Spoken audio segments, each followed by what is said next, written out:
Este es el Volvo XC90 del 2026 y sigue siendo uno de los SUV de lujo medianos más populares que se venden hoy en día. Digo sigue siendo porque esta versión del XC90 salió hace 10 años. Es uno de los SUV de lujo más veteranos del mercado, pero Volvo ha hecho un trabajo excelente actualizándolo y manteniéndolo fresco a lo largo de los años. Hoy voy a analizar este XC90 y voy a enseñarte todos sus detalles y características. Bien, hablemos del XC90. Este vehículo, el XC90, apareció por primera vez en 2003, pero esta versión, la segunda generación, salió en 2016. Eso fue hace 10 años, lo que lo convierte en uno de los modelos más antiguos del mercado en general, pero Volvo lo ha mantenido al día, con muchas actualizaciones, incluida una bastante grande el año pasado. Para 2025 el XC90 se actualizó de forma bastante importante. El mayor cambio en el exterior estuvo en el frontal, hubo un rediseño delantero y la diferencia más notable respecto a la versión antigua es la parrilla, que ahora tiene líneas que van en distintas direcciones. Tienes líneas en este lado que van en un sentido y líneas en el otro lado que van en el contrario. El diseño general del XC90 se ha mantenido en gran medida igual, sobre todo porque es bastante atractivo y sigue viéndose bien incluso después de 10 años en el mercado. Pero hubo más cambios en el interior. El mayor cambio interior fue sin duda el nuevo sistema de infoentretenimiento. La pantalla creció bastante y de hecho ahora sobresale un poco del salpicadero donde antes estaba más integrada de forma limpia. Pero la pantalla más grande necesitaba más espacio, así que ahora está un poco más hacia afuera. Hablaré más del sistema en un momento. También hubo otros cambios en el XC90, como nuevos materiales en el interior y un mayor aislamiento acústico, además de ajustes en la suspensión para mejorar el confort. Pero mantuvieron la araña. Si abres un pequeño compartimento de almacenamiento y miras debajo, hay una araña ahí. Explicaré eso más adelante cuando repase los detalles y características del interior, pero por ahora volvamos al exterior y empecemos con los detalles exteriores, comenzando por las luces diurnas, donde tienes el famoso diseño del martillo de Thor de Volvo. Aunque ha sido actualizado, ya no está relleno. Ahora es solo el contorno del martillo de Thor. ¿Cuál es un cambio en el XC90? En la parte trasera, los pilotos son bastante similares a como siempre han sido, lo que significa que suben por el lateral del coche hasta la luna trasera, algo que es una señal de identidad de Volvo desde los familiares de los 80 y 90. Un elemento de iluminación que me gusta mucho está en el frontal. Esta pequeña franja de luz naranja en realidad pone Volvo, si te fijas muy de cerca, lo cual también es curioso. Pero sobre todo lo importante a tener en cuenta el diseño exterior es que para mí sigue siendo atractivo incluso después de 10 años en el mercado. Y este es un buen ejemplo de lo que puede pasar cuando tienes un diseño de coche realmente bueno. Creas un diseño que no es excesivamente recargado ni demasiado ligado a una moda concreta del momento. En lugar de eso es limpio y atractivo. No quiero llamarlo atemporal porque con el tiempo acabará envejeciendo, pero es un aspecto sencillo y agradable que ha envejecido muy bien y ha permitido que este coche se mantenga prácticamente igual durante muchos años, mientras que algunos de sus rivales han empezado a parecer antiguos mucho antes con diseños más rompedores y muy de tendencia que envejecen rápidamente. Este es un coche atractivo, sigue siendo un coche atractivo y es un ejemplo impresionante de diseño de vehículo aunque no tenga un exterior especialmente lleno de rarezas. Pero ahora pasamos al interior, que sí que tiene algunos detalles y características más interesantes, empezando por los asientos. Este coche cuesta más de $80.000. Hablaré del precio con más detalle en un momento, pero más de $80.000 y tiene asientos de tela. Al verlos, puede que te quedes sorprendido. ¿No debería un coche de este precio, un coche de lujo, tener asientos de cuero en lugar de esa tela? Ah, pero no. Estos no son asientos de tela normales. Son los asientos de lana de Volvo, que en realidad no son completamente de lana, son aproximadamente un 30% de lana y un 70% de plástico sintético reciclado. Al parecer, la idea es que en lugar de cuero que proviene de vacas, esta es una opción más humana. No tienes cuero, pero siguen siendo calefactados y ventilados y no implica el uso de animales. Sinceramente me parece una idea bastante buena. Probablemente encaja muy bien con el perfil del comprador de Volvo, que suele interesarse por ese tipo de cosas. Eso sí, conviene señalar que si quieres cuero está disponible, al igual que un cuero sintético, por si quieres la sensación del cuero y no la lana. Pero tampoco quieres tapicería de cuero de origen animal. Sin duda, una rareza interesante en este interior, y hay más, como por ejemplo la moldura de madera blanca. Puedes ver esta madera plana. Al tacto se siente genial, tiene buen aspecto y está en el salpicadero, en los paneles de las puertas e incluso aquí en la consola central, en esta tapa que cubre los portavasos, y es un diseño atractivo este acabado blanco y desde luego es diferente a lo que ofrecen otros fabricantes. Otro material interesante aquí es el selector del cambio, que puedes ver que es como de cristal transparente. En realidad es un selector de cristal y se siente muy bien. Tiene un peso agradable, está hecho por una empresa llamada Orforce, que trabaja con cristal. Su logotipo es un sello que está grabado dentro del cristal, puedes verlo si te fijas bien, y este pequeño selector de cristal es sin duda algo peculiar. Y más allá de los materiales extraños y curiosos, también hay mandos poco habituales, como por ejemplo el botón de arranque del motor. Puedes verlo aquí en el centro, pero no es un botón, en su lugar es un dial que giras, un poco como girar una llave en un coche antiguo. Aquí giras este dial, lo cual también es interesante. Otro control curioso es el del techo solar. Para abrirlo no hay un interruptor ni un botón que pulses, en su lugar hay un deslizador, deslizas el dedo por él y el techo empieza a abrirse. Si quieres detenerlo, simplemente tocas con el dedo, eso detiene el proceso, y si quieres cerrarlo, deslizas el dedo hacia adelante y el techo se cierra, sustituyendo por completo al típico botón o interruptor. Otra rareza interesante en este interior, en el lado izquierdo del volante, muy abajo, en el hueco para los pies del conductor, tienes este pequeño panel con una pestaña. Eso es un compartimento de almacenamiento, un compartimento oculto que nadie más conocerá, pero está ahí y puedes guardar pequeños objetos secretos si quieres. Curiosamente, en el lado del pasajero tienes la guantera tradicional que esperarías, pero esa no tiene pestillo. Para abrir la guantera tienes que pulsar este botón aquí en la consola central y eso hace que se abra la guantera en lugar de un cierre tradicional. Así que tienes un pestillo para el extraño compartimento oculto en el lado del conductor, pero no tienes un pestillo para la guantera, que es justo donde lo esperarías. Y hablando de mandos interesantes, a estas alturas probablemente ya te hayas dado cuenta de que un tema central de este interior es el minimalismo. No hay muchos botones a la vista, como has podido comprobar, y eso es especialmente cierto en la consola central, donde solo tienes unos pocos botones clásicos que controlan funciones básicas, como el desempañado, cambiar de pista, el volumen o las luces de emergencia. Eso es prácticamente todo en cuanto a botones físicos. Y eso significa que sí, los controles del climatizador están totalmente integrados en la pantalla del sistema de infoentretenimiento y por desgracia en este coche no están especialmente bien integrados. Habría supuesto que con una pantalla más grande Volvo habría hecho un mejor trabajo integrando el climatizador, pero no. Para cambiar prácticamente cualquier cosa, todavía tienes que entrar en un menú en la pantalla para ajustar la velocidad del ventilador, la temperatura. Básicamente, todo hay que hacerlo dentro de un menú. No puedes simplemente ajustarlo en la parte inferior de la pantalla con un solo toque.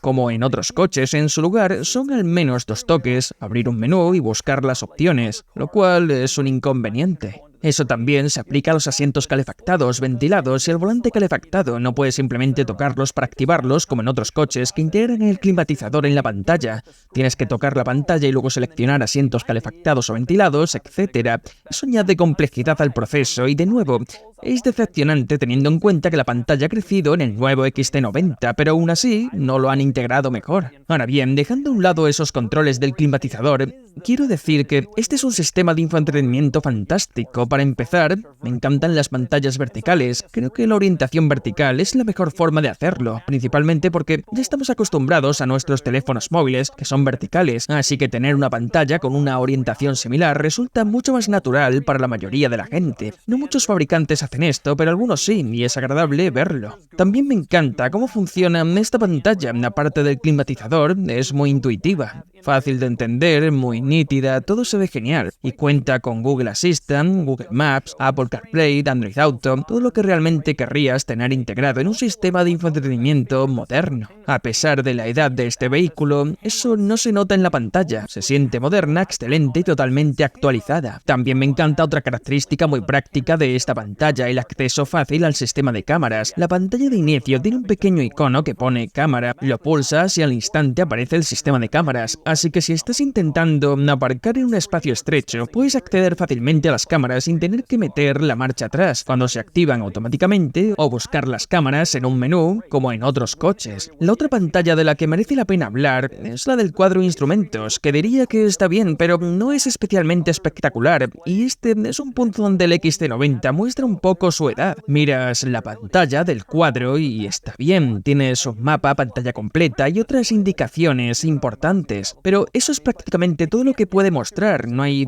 demasiada capacidad de personalización. Puedes quitar el mapa si quieres y mostrar información de viaje, como los kilómetros recorridos o el consumo, pero no puedes mostrar, por ejemplo, la música o el teléfono, y estaría bien ver esa flexibilidad adicional aquí. Otro ejemplo de cómo este coche muestra su edad es el retrovisor interior, que es simplemente un espejo. Muchos fabricantes están pasando a retrovisores con cámara, que son especialmente útiles en SUV de 7 plazas, donde puedes ir cargado de niños, material deportivo, o lo que sea, y no ver bien por detrás. Sería estupendo tener un retrovisor con cámara, especialmente en un coche de una marca tan centrada en la seguridad como Volvo.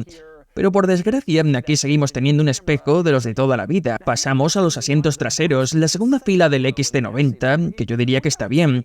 En cuanto a espacio para las piernas, es bastante correcto, con el asiento delantero colocado, como lo llevaría yo, y yo como adulto alto tengo un espacio decente para las piernas y para la cabeza, lo cual está bien, pero hay un par de inconvenientes relacionados con el tamaño. Por un lado, los asientos individuales de atrás se sienten un poco estrechos, especialmente los dos laterales. El asiento central es casi demasiado grande, lo cual es un inconveniente en parte porque hay una tercera fila que probablemente usarías antes de empezar a meter gente en el asiento central. Además, el asiento central no es demasiado usable debido al túnel en el suelo para la transmisión que atraviesa el centro del coche, así que realmente no vas a usar ese asiento central que acaba ocupando sorprendentemente mucho espacio en anchura en la parte trasera. Eso sí, conviene señalar que hay algunos detalles agradables aquí. Por ejemplo, tienes climatización trasera, donde puedes ajustar la velocidad del ventilador y la temperatura, lo cual está bien. También tienes asientos traseros calefactados, algo que siempre se agradece.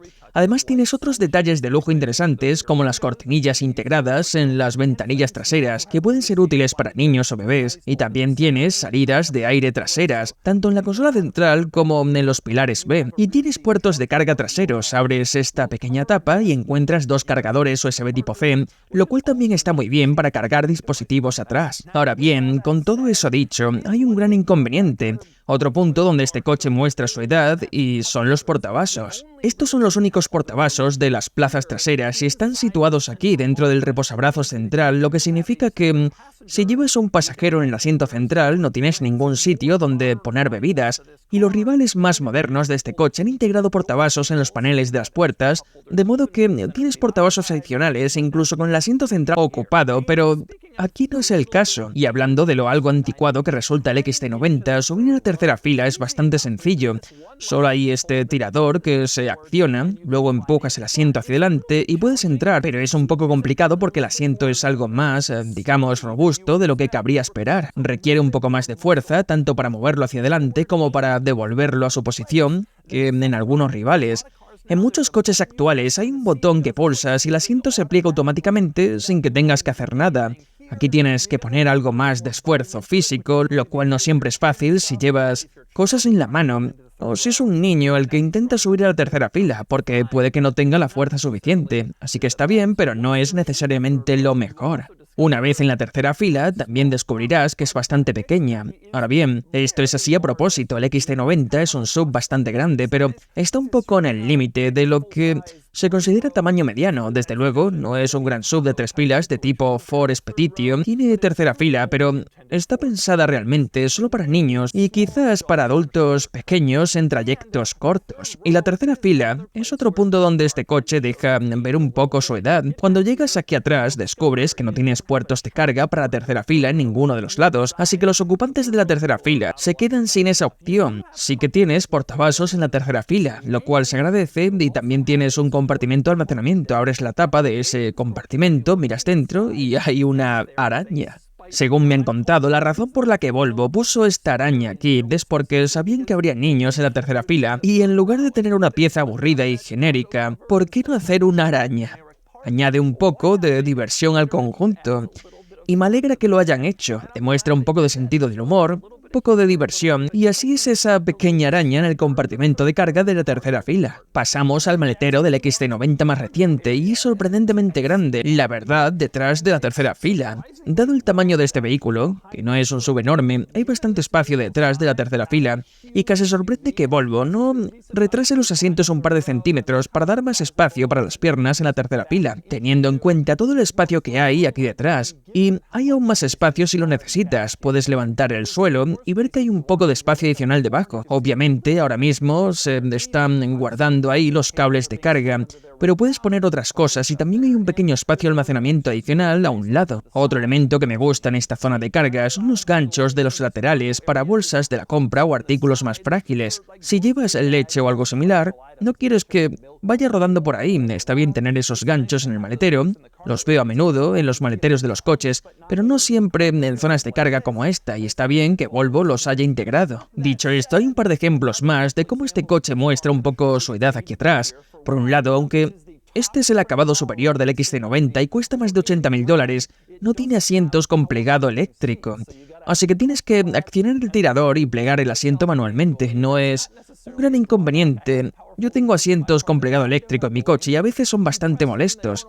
Los pulsas y no siempre se pliegan del todo, o a veces vuelven a levantarse porque hay una pequeña obstrucción, pero aún así, a la gente le gusta esa función, especialmente a este nivel de precio, y aquí no la tienes. El otro gran inconveniente para mí en el maletero es que tienes una toma de corriente aquí atrás, pero es de 12 voltios tipo mechero en lugar de un enchufe doméstico normal. Prácticamente todos los rivales están empezando a pasarse a los enchufes domésticos, pero por desgracia, aquí está una vez más mostrando su edad. No tienes eso en ningún punto del interior del coche, ni en la zona de los asientos, ni en el maletero. Te tienes que conformar con cargadores USB tipo C y esta toma tipo mechero aquí atrás. No es un drama, no es el fin del mundo, pero sí un poco decepcionante. Y por último, hablemos de la mecánica y los niveles de acabado. Todos los nuevos XC90 vienen de serie con tracción total y todos tienen un motor híbrido de 4 cilindros.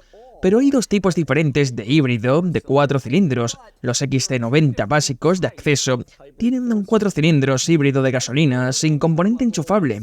No se enchufa a la red ni puede circular en modo totalmente eléctrico. Es básicamente un coche de gasolina bastante típico con un sistema híbrido. Estos modelos parten de unos $62.000 y están disponibles con 250 o 300 caballos. O puedes subir a este, el XC90 T8, y de nuevo es un 4 cilindros híbrido con tracción total, pero es un híbrido enchufable, lo que significa que tiene un componente eléctrico añadido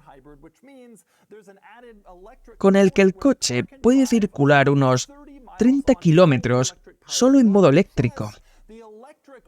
Además, la arquitectura eléctrica añade de potencia al conjunto y este acaba teniendo unos 450 caballos y aproximadamente 525 libras de torque. Ahora bien, el híbrido enchufable, el XT90 T8, es bastante más caro que el modelo normal, parte de unos $74.000, y este T8 Ultra tiene un precio de más de $80.000.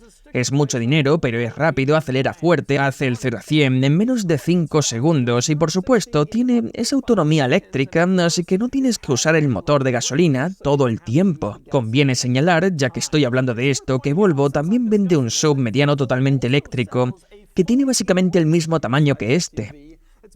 Se llama el EX90 y a pesar de las similitudes en el nombre y el tamaño, es un vehículo completamente diferente, con un diseño distinto, más moderno y, como he dicho, totalmente eléctrico. Me encanta el EX90, me parece fantástico, pero empieza en torno a los $81.000. Así que dentro de la gama Volvo, entra justo donde termina más o menos el XC90 en su versión más alta. El EX90 ofrece unos 400 caballos en el modelo básico o alrededor de 500 caballos en el acabado superior, y tiene hasta unos 500 kilómetros de autonomía totalmente eléctrica dependiendo de la versión que elijas. Así que esa es más o menos la gama de SUV de Volvo y sus sistemas de propulsión. Ahora es el momento de sacarlo a la carretera y ver cómo se maneja. Bien, conduciendo el XC90 T8 Ultra. Y tengo que decir que si te gustan los coches, este vehículo tiene que impresionarte. Salió hace 10 años, para el año 2016, y no solo sigue aquí, cuando la mayoría de los ciclos de vida de los coches duran 7 años, y ya es estirar mucho. No solo sigue aquí, sino que sigue funcionando muy bien, sigue siendo popular, sigue teniendo buen aspecto, y lo que te voy a contar en esta parte de conducción es que sigue conduciéndose bien. Este coche es, de hecho, bastante impresionante de conducir. Una cosa que siempre me ha impresionado del XC90 es que se siente relativamente ágil para un vehículo de este tamaño. Y con eso me refiero a que la dirección se siente bastante directa y el coche va donde tú lo colocas, giras el volante, responde rápido y no da la sensación de estar luchando contra ti. Conduzco un Sequoia, un SUV grande de tamaño completo, y ese tiene mucho balanceo de la carrocería. Se nota lo grande que es el vehículo, sientes el peso al tomar curvas, notas cómo flexa. Esto no es así, este se siente como un vehículo más pequeño de lo que realmente es. No diría necesariamente que es un deportivo o de alto rendimiento, pero se siente muy manejable incluso para ser un SUV relativamente grande de 3 filas. Y eso es bastante impresionante, y el sistema de propulsión contribuye a esa sensación. Es relativamente rápido, lo que es evidente por la cifra de potencia, pero más allá de eso, no tiene un retraso notable del turbo, no da la sensación de ir forzado ni de estar trabajando al límite, es un motor bastante potente. Así que el coche se siente fácil de mover, fácil de girar, a pesar de su tamaño relativamente grande. Y eso también es bastante impresionante dado su edad, dado la antigüedad de esta plataforma. Uno pensaría que un vehículo que procede esencialmente de otra época del diseño automovilístico no se sentiría tan fácil, tan moderno y tan dinámico, pero lo hace. Una cosa que sí diré que se nota es que la calidad de rodadura del XC90 no está del todo al nivel de algunos otros submedianos de lujo.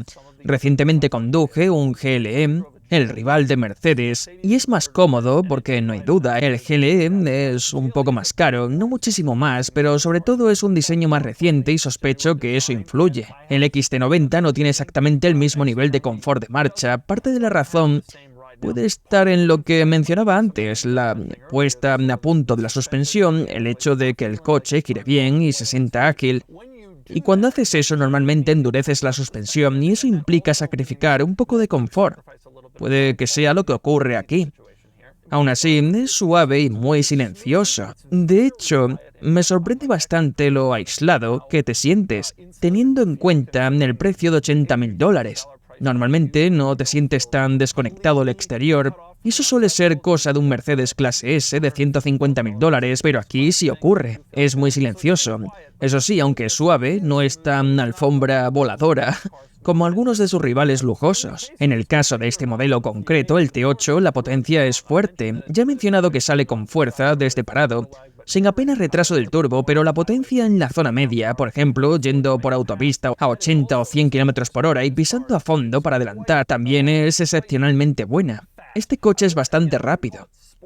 De nuevo, no lo llamaría deportivo necesariamente, y tiene buena potencia, pero deportivo no es el término que usaría para describirlo. Diré que al subirme al X90, el eléctrico de Volvo de tamaño similar, que es totalmente nuevo, se nota más moderno, el interior está mejor diseñado, es más actual, el diseño exterior también se ve más moderno, el confort de marcha es un poco mejor, tiene varias ventajas claras, pero te obligan a pasarte al eléctrico puro. Y si aún no estás preparado para eso, este ofrece una alternativa muy buena y sigue siendo un vehículo impresionante y competitivo frente a rivales muy caros, recién desarrollados. Tremendamente caros realmente. Volvo sigue aquí, con este coche relativamente antiguo, y sigue dando la talla y sigue haciéndolo muy bien. Hay muchas cosas buenas en el XT90, muchas razones de peso para comprarlo incluso ahora. Incluso si ya has tenido uno de esta generación, sigue teniendo mucho que ofrecer, y es difícil ignorar que sigue siendo un producto muy atractivo, lo cual es impresionante teniendo en cuenta su edad. Y así, es el Volvo XT90 T8 Ultra del 2026. Es caro y el diseño básico empieza a sentirse un poco antiguo. Ya resulta bastante familiar, pero sigue siendo un SUV mediano de lujo, muy convincente y competitivo gracias a todas las actualizaciones y renovaciones que Volvo le ha ido haciendo a lo largo de los años. Y ahora es el momento de darle a este XC90 una puntuación. Y la puntuación está aquí, 58 de 100, lo que sitúa el XT90 aquí frente a sus rivales. Es una plataforma antigua, el submediano de lujo que más tiempo lleva en el mercado sin un rediseño completo, pero sigue siendo excelente como demuestra su puntuación competitiva. Creo que el BMW X5 es más divertido de conducir, el Mercedes GLE es más cómodo y algunos coches tienen mejor tecnología, pero en conjunto el XT90 sigue ofreciendo un conjunto muy convincente frente a los sub de lujo rivales.